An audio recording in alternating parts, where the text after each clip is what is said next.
Just ahead on CTV News.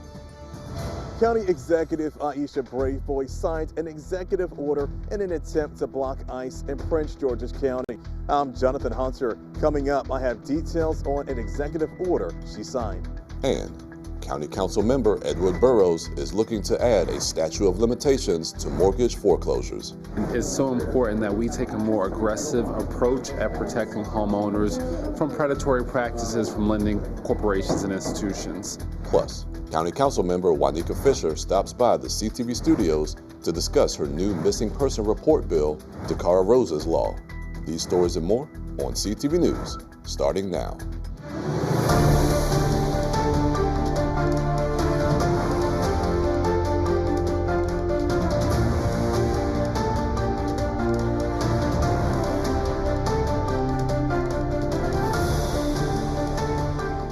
Good evening, this is CTV News for February 19th. I'm Michaela Newton. Thanks so much for joining us. Our top story, County Executive Aisha Braveboy, along with the Prince George's County Council, is taking immediate action to block ICE and protect immigrants in the county. Our Jonathan Hunter has details on the executive order Aisha Braveboy signed into law. Executive Aisha Braveboy says Prince George's County is a place where she wants immigrants to feel safe. And that's why today she took swift actions with her executive order. 10-year-old Liliana Rivera says in December her world was shattered when her dad was taken by ICE agents while he was at work. Since my dad was taken, our home felt empty. My mom cried a lot. My older brother can't focus in school. My baby brother still crying for our dad. A story that has become too common. County Executive Braveboy is taking action. She signed an executive order aimed at protecting immigrants. We also want to ensure that people in our county understand that our county is a place where everyone can feel safe. The order does two things. It designates all county buildings, garages, and parking lots as safe places. In the matter of 2 weeks, you will see these signs all throughout the county. The order also places a temporary moratorium on buildings that could be used as detention centers. And we hope that all jurisdictions across the state of Maryland do the same thing, because we want everyone to know that these actions are not welcomed in the state of Maryland. County Council Chair Krista Oriata says the council stands in full support of Braveboy's executive order. We all have to stand together to ensure that we say not here in Prince George's County. In Largo, Jonathan Hunter, CTV News. And the council is also looking at a couple of bills that would limit ICE actions as well. Meanwhile, members of Congress are pressing for answers about a proposed ICE facility in Hyattsville. Congressman Glenn Ivey, Senator Chris Van Hollen, and Angela Alsobrooks want answers from ICE and the Department of Homeland Security about a possible location on Bellcrest Road. Lawmakers want to know several things, from how large the facility would be, what will take place there, and the estimated cost to taxpayers. The congressional offices have asked for a full response by next Friday. And students at Crossland High School walked out of class today protesting what they call unfair and frightening immigration enforcement in their community. Our Noel James was there as students took their message beyond the classroom. Classes were in session this morning, but by 1 o'clock, students say they felt a different kind of lesson was more urgent. As you can see behind me, the students walked out of school at 1 p.m. and they are holding signs chanting ICE out, chanting we do not want them in our communities. The kids themselves have stopped traffic behind me, and they're excited. They're excited to voice their opinions and how they feel about ICE and what the effect means in their community. Many held handmade signs calling for an end to what they describe as intimidation in immigrant communities. It was important to show all this beautiful showcase that we have around our school and showing that we matter. We're not alone. We have all the support we have, and I feel like not just one body, but there's a lot of voices out here trying to be heard. We're speaking for the Hispanic community, any immigrant community that doesn't have their voice and doesn't have the ability to be heard. Now, the walkout comes amid an increase of immigration enforcement activity in Prince George's County and around the country. The school, however, did not comment on the protests. In Camp Springs, I'm Noel James for CTV News. A lot of students out there. Thanks, Noel, for that report. Students say they are confident that the walkout will not be their last. And we turn now to a disturbing story involving a Prince George's school employee. 28-year-old Xavier Smith has been charged with 5 counts of producing child sexual abuse materials. According to court documents, between March and August of 2025, Smith coerced 3 minors to engage in sexually explicit conduct. Smith is the founder of 1101 Dance Academy in Temple Hills, which serves kids ages 8 through 18. CTV News will keep you updated as more information becomes available. And Maryland's Attorney General Anthony Brown is urging the court to rule in the state's favor in a lawsuit over the location of the new FBI headquarters. Brown and Prince George's County filed a motion this week asking the federal court to strike down the Trump administration's decision to move the FBI project from Greenbelt to the Ronald Reagan building. He argues the move violates Congress's directive and ignores a decades-long evaluation that chose Greenbelt as the best site. As Prince George's County continues to get hit hard with residential foreclosures, a county council member is supporting a bill that is looking to put some new rules around mortgage foreclosures on the books. Councilmember Edward Burrows is backing House Bill 523. The measure would require any complaint seeking to foreclose on a home to be filed within 10 years of the alleged default. Now, last month, the county recorded more than 2,100 homeowners received foreclosure notices. Foreclosures are such a big deal across Maryland. Maryland is 3rd in the nation for foreclosures, and Prince George's County is 1st in the state for foreclosures by a lot. My hope is that this will limit the amount of foreclosures that occur in the county. We have to have an all hands on deck approach to this issue. And Burrows testified during the Economic Matters Committee in the House this afternoon. Meanwhile, House Minority Leader Hakeem Jeffries was in Annapolis yesterday for a surprise visit, urging lawmakers to consider the congressional redistricting bill, which has stalled. Jeffries met with Senate President Bill Ferguson and Governor Wes Moore, pushing for a mid-decade plan to redraw the state's 8 congressional districts before the 2026 midterms. Ferguson said he appreciated the discussion, but is not convinced the bill has enough support. Jeffries called the meeting productive, but left without a commitment to a Senate floor vote as the February 24th candidate filing deadline approaches. And Pepco says customers across D.C. and Maryland uses significantly more energy as extreme cold drove up heating demand. December and January ranked among the coldest months of the past decade, pushing heating systems to work overtime and leading to higher bills for many households. We spoke with Chuck McDade, Pepco's senior communications specialist, on some tips residents can keep in mind to save energy.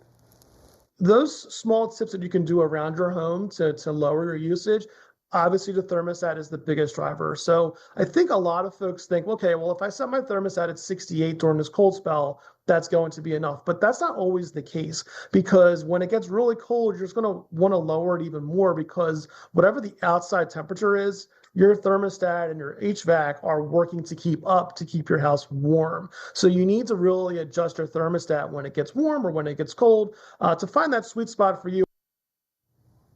And residents can visit pepco.com/bill support if you are in need of assistance. And you're watching CTV News. I'm Michaela Newton. Still to come, Prince George's County teenager Dakara Thompson made headlines last year when she went missing in the county and was ultimately found murdered. Today, County Council member Wankia Fisher is stopping by to discuss her new missing person report bill, Dakara Rose's Law. Stay with us. Hate is loud. It gets clicks. It gets attention. Hate, however, is actually quite small. But love is the majority, filling up something far more important than any feed.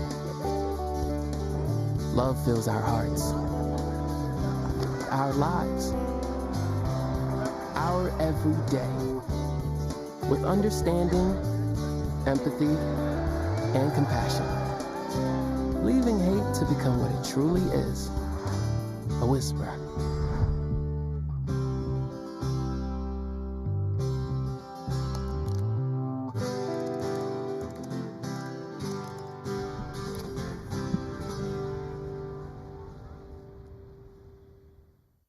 Our America, built on determination and grit. But today, millions of our hardworking neighbors are facing a hunger crisis, many for the very first time. Even with 2 full-time jobs, it's hard to make ends meet. We're Feeding America. Not just a name, but an action. Working with over 200 local food banks to provide food to every neighbor who needs it. Because we're not just giving food, we're fueling resilience. We're Feeding America. Learn more at feedingamerica.org. We're all just trying to keep things running for those who rely on us. That's why we don't have time to be sick with the flu. We don't have time for delays. Ready! We don't have time for spills. Next. We don't have time for setbacks. Let's be real. Getting the flu shot helps you fight the flu. Get a flu shot for yourself and those around you too. Welcome back. Despite African Americans making up only 13% of the population, according to the Black and Missing Foundation, Black individuals make up nearly 40% of all missing persons cases. Last August, Prince George's County teen Dakara Thompson made national headlines when she was declared missing and was ultimately found dead in neighboring Anne Arundel County. Today, we're joined by County Councilwoman Wankia Fisher to discuss her newest bill, Dakara Rose's Law. Thank you so much for joining us. Thank you for having me today. So let's talk a little bit about Dakara Rose's Law. What exactly does it do? It does 2 big things. It takes what's already our practice here in Maryland and Prince George's, that there is no wait time for any missing person. So whether it's a child or an adult, if you believe a friend or a family member is missing, you can automatically file a missing person report, and it puts that in our county code. And the second piece of the law requires our Prince George's Police Department to do an educational campaign on missing persons, and what do you do when you activate your friends and family to do a search for missing persons with a particular focus on Black women and girls. So we were talking earlier and you told me, a lot of families think that there is that, 24-hour waiting period. What are some of the things that you actually heard from family members? I mean, it was, when I first heard about Dakara's case, I saw it on social media like everyone else, and I found out that she actually went missing down the street from my house in my district. So when I went out there, I helped search for a few days, and when we were talking to different advocates in the space, I'm shocked how many people think you have to wait to file for a missing person, whether it's and there's no time period when you think someone's missing. And I think that education, particularly in our community, is one of the reasons why you're seeing those stats around our Black community and what's going on with missing persons. And so I think making sure people know that there's absolutely no wait time is important. Yeah, and when it comes to that educational piece, what did officials talk about when it came to, getting awareness out there? How are they going to educate the community? Yeah, a lot of the things that we want to make sure we do is a campaign on how you actually file. How do you actually galvanize your community? People don't realize when you see people missing, the flyers that are made, the phone calls that are made, when a family is in that kind of shock, they need support to do that. And I think one thing that I've gained so much love and respect for from the Thompson family is the amount of work they put into Dakara's case. Not every young person gets that, right? And so us being able to actually put some county resources behind missing persons is really, really important. Yeah, and it seems like the first few hours of a person going missing is really crucial. So do you think that if this legislation was in place during the time of, Dakara Thompson going missing, do you think that it would have made a difference? I think the resources part would have made a big difference. I applaud our Prince George's Police Department. When Dakara's family, I just know the case well, when she was found missing, when they felt she was missing, like their earliest awareness, they called in, they filed a report, there was no time. But I think the resources around support, searching, housing family members, Where she was missing in my district is like 40 minutes far from where she resided with her dad and her mom. So they were in a whole different part of the county, right? Printing flyers takes costs, especially if you're and all of the social media work and all of the things that go into it. So I think one of the biggest things would have been the support. Would have been there more for Dakara's family and friends than there was. But I'm very proud of our police department and how swift they were with the information that they received. And we know Dakara Rose's law passed in the committee today. What are the next steps? Yes, it passed 3-0 today, which was great. We amended some technical language. It will now go out to the full county council in the next couple of weeks on a Tuesday for full council for a vote and then final passage. Gotcha. And let's switch gears a little bit. You are now running for state's attorney. Yes. In the county. But what made you, decide that right now is the right time for you? I think I've been in public service a long time, and I always say that God is a part of shepherding my steps. I think what you see going on nationally in our country really shows how much our justice system is being depleted and how much our community sometimes doesn't have faith in that justice system. I think it's the right time for me. I'm someone that has a 360-degree view on justice. I've been a prosecutor in our county. I've been on defense. I've really written our criminal code, defended it for days when I was in the House, and I do the entire finance system of public safety. So I do the state's attorney's budget right now. I do the police department right now. I do the sheriff right now. And so I know what it's going to take to be the captain of public safety for our county. And it just feels like it definitely feels like the right time, and we need it. When I'm with my residents, people don't feel safe. And I want to be a part of making that effort for them every day. Absolutely.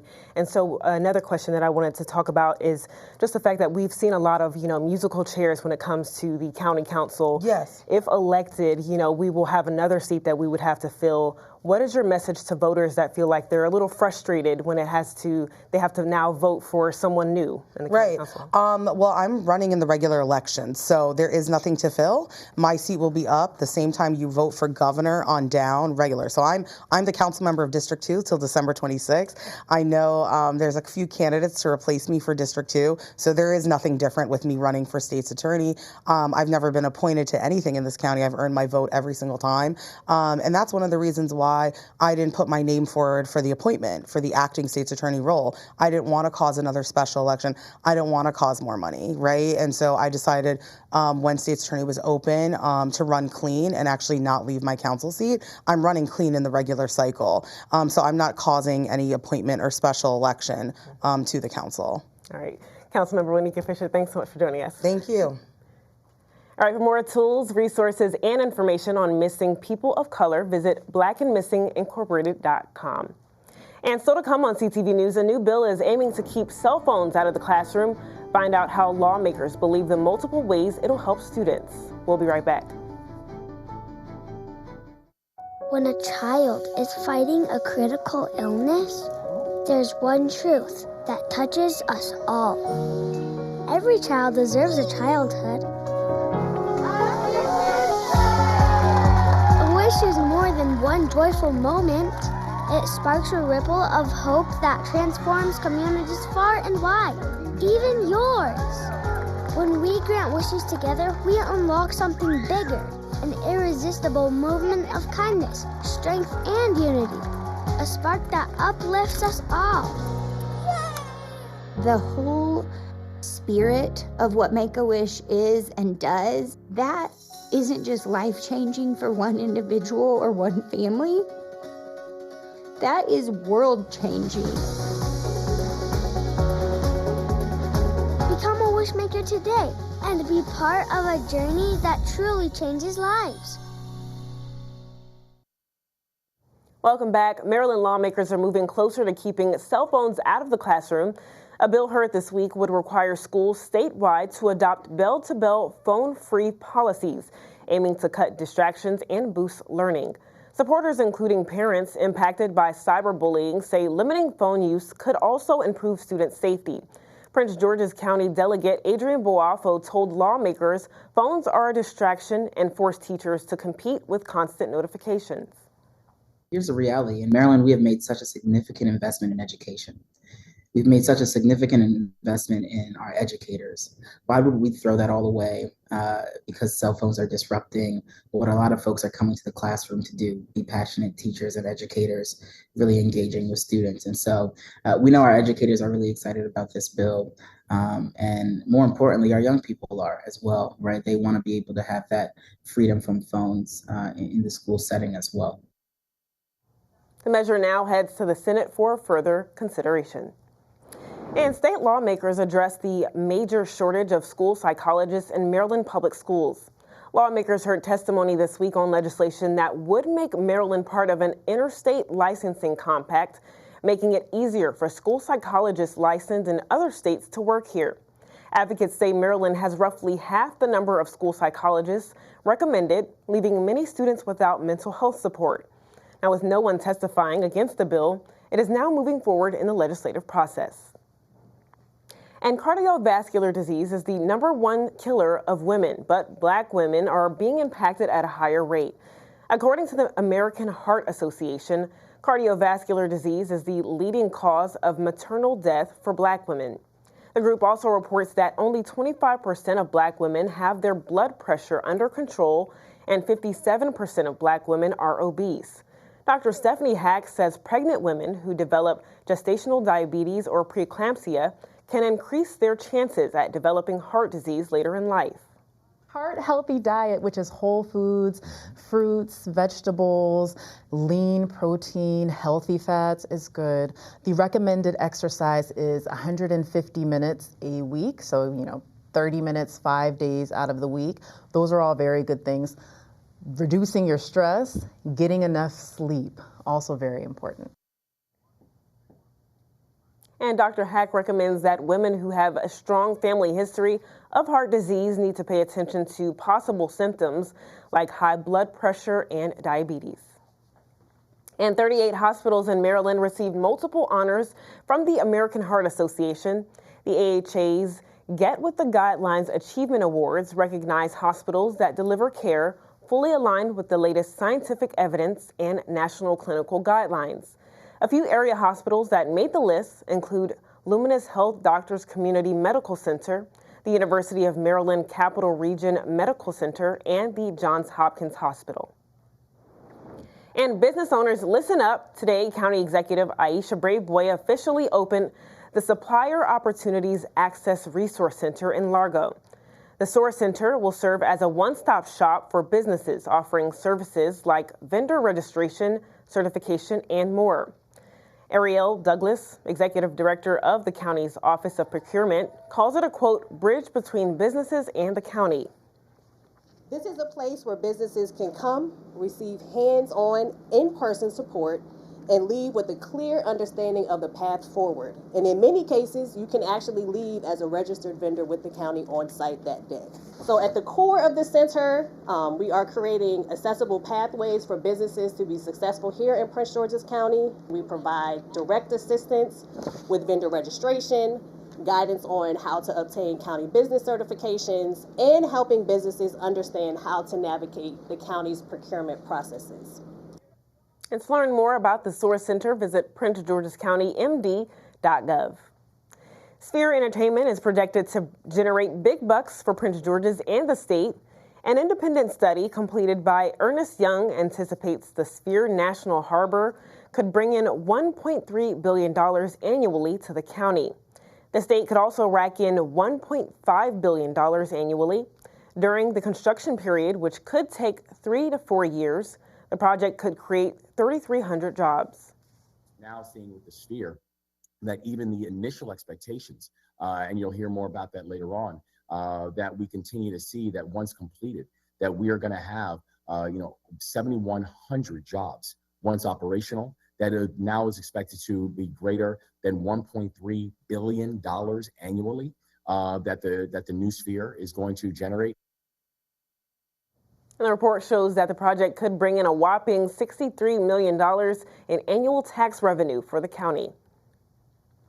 Now we turn to a once-in-a-lifetime story. A PGCPS school bus driver is $50,000 richer after winning a scratch-off ticket last week. Once he finished dropping the students off at school, the driver went and grabbed a bite to eat. He then stopped by the Lucky Lottery store in District Heights and picked up the winning 50x the cash scratch-off. 50x the cash still has 8 more $50,000 prizes to offer players in the area. The highest you can win is $100,000. Might go and pick up one myself after work. All right, don't move. Simon Bugs has our Thursday sports page.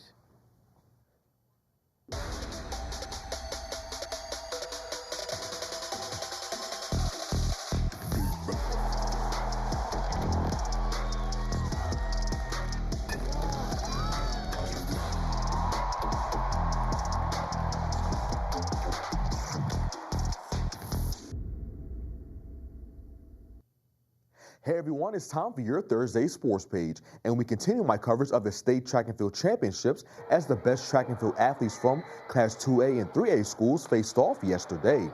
Now, Prince George's County showed up and showed out, y'all, and I caught up with some of the first place winners and asked them about the events they won. Well, I've been having a lot of anxiety over this, and so when I crossed that line and saw my name up there in first place, I just wanted to cry, honestly. Like, you know, I've just been trying my hardest this whole time, so to get first place and to like get this achievement is, I've never got states before, so this is an accomplishment, you know? Honestly, I would say we were all just very excited.